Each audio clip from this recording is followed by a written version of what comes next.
আরে ভাইয়া ভালো আছো তুমি? আমি ভাবলাম তোকে একটা সারপ্রাইজ দিই, এই জন্য সাথে করে তোর ভাবিকে নিয়ে আসলাম। আর এটা হচ্ছে আমার ছোট শালা। ভালো আছেন ভাবি? আসেন আসেন বসেন। তোমরা বসো, আমি আসতেছি। এই নাও ভাবি, এই নাও ভাই। ভাইয়া তুমি তো লেবু শরবত পছন্দ করো, তাই লেবু শরবত নিয়ে আসছি।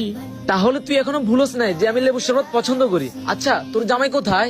উনি তো গত মাসেই বিদেশ চলে গেছে। দুলা ভাই আমাকে একটু লেবু শরবত দাও না। আরে আমি তো মুখ দিয়ে ফেলেছি। না না, খেতে হবে না। এরকম করতেছেন কেন? একটু দেন না। কি মুশকিল রে বাবা, আমি তো মুখ দেখছো তো কি হয়েছে। বোন তাহলে আজকে আমরা যাই, আমার একটা মিটিং আছে। মন খারাপ করো না, অন্য আরেকদিন আসবো। ভাই ওটা লেবু শরবত ছিল না, ফানি ছিল। লেবু ছিল না তাই তোমাকে ফানি দিয়েছি।